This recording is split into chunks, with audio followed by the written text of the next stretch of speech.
Panoorin natin itong sinabi ni Vice Ganda kung ano ang ibig sabihin ng transgender. Ano ba yung transgender? Paano ba naging transgender?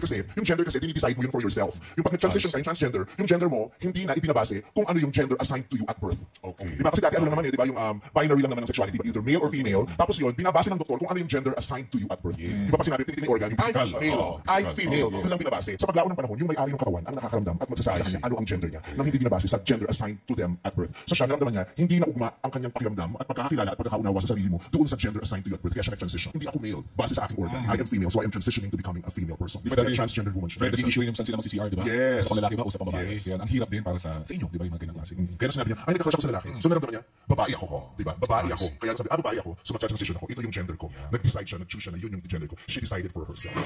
Hindi ko na pahabain ang paliwanag sa video na ito. Sinabi ito ni Vice Ganda dahil alam niya na maraming humahanga sa kanya at anytime maaaring maniwala sa kanya lalo na sa panig ng LGBT community. Lumalawak na po ang kailang kahulugan sa transgender ngayon. Kung dati, matatawag natin na transgender ang isang lalaki kung siya ay nagpalit anyo sa anyong babae. At ganoon din ang babae kung siya ay nagpalit anyo sa anyong lalaki.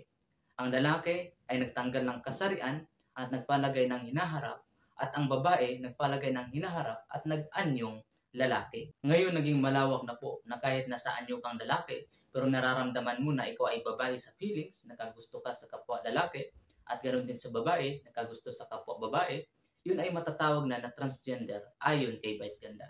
At hindi na nakabase ayon sa realidad na ang gender ay nakabase sa kung ano ang iyong pagkalalang. Ibig sabihin, ang katawan mo ay lalaki at ang katawan mo ay babae. Doon nakabase ang gender. Yan po ang kailang kahulugan ngayon sa transgender.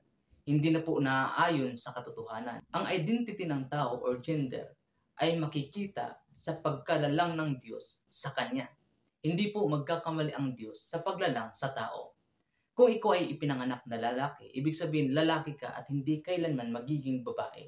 At kung ikaw babae naman, sa iyong kapakanakan, ikaw ay mananatiling babae at hindi kailanman magiging lalaki. At hindi po lahat ng nararamdaman ng tao ay tama at naaayon sa moralidad at kalooban ng Diyos. Dahil ang sabi ng Biblia, the heart is deceitful above all things and desperately wicked. Who can know it? Hindi ito alam ng mga taong sumasalungat sa salita ng Diyos. Pero sa ating mga nakakaalam sa salita ng Diyos, alam natin na ang nararamdaman ng tao ay minsan hindi naaayon sa disenyo at kalooban ng Diyos at madalas ito ay kumukontra sa salita ng Diyos. Makikita natin dito na ang mga nagsasabing sila ay babae kahit na lalaki, hindi nila alam at hindi nila nakikilala ang kanilang sarili. Ganon din na ang mga babae nagsasabi sila ay lalaki kahit na babae, hindi nila nakikilala ang kanilang sarili, kung ano sila at kung sino sila, sapagkat sinusunod nila ang kailang sariling nararamdaman kaysa tanggapin ang katotohanan. Ang tamang kahulugan ng transgender ay pagsalaula sa paglalang ng Diyos at disenyo ng Diyos sa tao.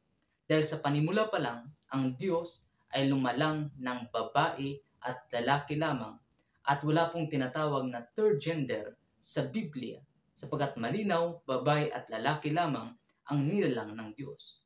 Itong terminology ngayon na third gender na tumutukoy sa LGBT community, ito po ay itinuturing na karumal-dumal sa harap ng Diyos sa panahon ng lumang tipan at maging sa bagong tipan. Dahil ang sabi ng Biblia, ang sino mang makikipagsiping sa kapwa lalaki ay karumal-dumal sa Diyos at ganun din sa babae kung sino mang makikipagsiping sa kapwa babae, sila ay nagkakasala ng karumal-dumal sa Diyos. Ibig sabihin, ang kanitong pamumuhay ay hindi na iba sa ating mga Kristiyano sapagkat mayroon ng ganitong namumuhay sa panahon ng lumang tipan at bagong tipan na itinuturing na masama at kasalanan sa harapan ng Diyos. Sapagkat hayag ang paglalang ng Diyos sa tao na siya ay lumalang ng dalawang gender lamang, babae at lalaki lamang. At mali pong sabihin na sasabihin mo na ikaw ay lalaki na nakakulong sa katawan ng babae at ikaw ay babae na nakakulong sa katawan ng lalaki dahil hindi po kailanman nagkakamali sa paglalang ang Diyos sa tao. Tayo pa rin po ay babase sa realidad at paglalang ng Diyos sa atin. Alam naman natin kung ano yung lalaki. Yun ay opposite sa babae at ang babae ay ang opposite ng lalaki. Ang lalaki ang magbibigay similya sa babae at ang babae naman ang magdadalang tao. Yan po ay malinaw na katotohanan.